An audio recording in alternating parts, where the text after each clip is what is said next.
খাটল না কোনো ফন্দি।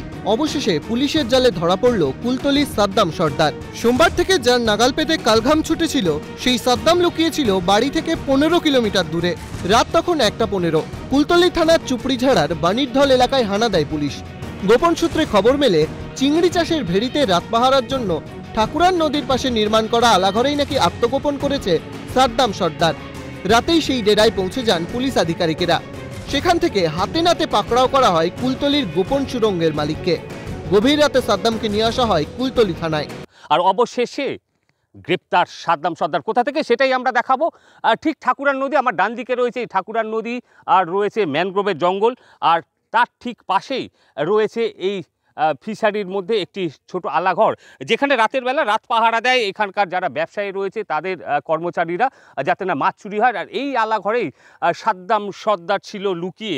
সেখান থেকে কুলতলি থানার পুলিশ গতকাল রাত 1:15 নাগাদ গ্রেপ্তার করে। সোনাপাচার চক্রের খোঁজেই কুলতলির পয়তারাহাটে তল্লাশি অভিযান চালায় পুলিশ। সাদ্দামের বাড়ির কাছে পৌঁছতেই পুলিশকে লক্ষ্য করে চলে গুলি। এই ফাঁকেই উধাও হয়ে যান সাদ্দাম ও তার ভাই। অভিযোগ, কার্যত পুলিশের হাত থেকে ছিনিয়ে নিয়ে যাওয়া হয় সাদ্দামকে। তারপর থেকে ফেরার ছিল সে। পুলিশের চোখে ধুলো দিতেই নদীর পাড়ের আলাঘরে লুকিয়েছিল সাদ্দাম। লোকালয় থেকে আড়ালে ম্যানগ্রোভে ঘেরা অঞ্চলকে বেছে নেওয়া হয়েছিল, কিন্তু শেষ রক্ষা হলো না। জানা গেছে সেই গোপন ডেরার মালিক মান্নান খান। পুলিশের হাতে গ্রেপ্তার হয়েছে সাদ্দামের সেই আশ্রয়দাতাও। এই সাদ্দাম সর্দারকে গ্রেপ্তার করা হয়েছে এই আলাঘর থেকে। আলাঘরটা দেখাবো, যে আলাঘরের মালিক নাম জানা যাচ্ছে মান্নান খান। এই ডেরাটা বেছে নিয়েছিল ঠাকুরান নদীর একদম বাঁধের পাশে এই ফিশারিতে, যেখানে কিনা সাধারণ মানুষের কোনো আনাগোনা ছিল না। ফিশারি গিয়েছিল, মাছ তুলেছে। রাত 3টের সময় মাছ চালান করে দেবে বলে মাছ তুলতে গিয়েছে, সেখান থেকে আটক করে নিয়েছে। টোটালি আমাদের ফ্যামিলি কেউ ওনাকে চেনে না। না, কোনো দিনের তরে দাদা ওই সমস্ত লাইনে যেত না। আর ওদের সাদ্দাম সর্দার সময় জান্নাত দেখিনি। আর কোথাও আপনার ছেলের সঙ্গে কোনদিন এসেছিল না, এবারই কেউ আর। কুলতলি কাণ্ডে গ্রেপ্তার মান্নান খান সিপিএম নেতা। দাবি বিধায়ক গণেশ চন্দ্র মণ্ডলের। সিপিএম নেতা গ্রেপ্তার ইস্যুতে সরাসরি বামেদের বিঁধেছেন তিনি। আমাদের প্রাক্তন এমএলএ, তার ছায়াসঙ্গী মান্নান খান, সিপিএম এর এক নেতা, তার যে আলাঘর আছে ফিশারি, সেই আলাঘর থেকে পুলিশ খবর পেয়ে সেখান থেকে গভীর রাত তাকে গ্রেপ্তার করে। এবং এই ঘটনার সঙ্গে আমি মনে করি যে সিপিএম এর যেমন প্রত্যক্ষভাবে যোগ আছে, এবং এইটা তদন্ত হলে দেখবেন আরো অনেক সত্য বেরিয়ে পড়বে। যদিও মান্নান খান সিপিআইএম কর্মী নন, তৃণমূলের তরফে দায় এড়ানোর চেষ্টা করা হচ্ছে, দাবি সিপিএম এর। তৃণমূল শাসনে পুলিশ এবং তৃণমূলের কর্মী তার দাপটে চলতো, এইটা ছিল ইস্যু। এখন হয়ে গেল সে কোথা থেকে গ্রেপ্তার হয়েছে।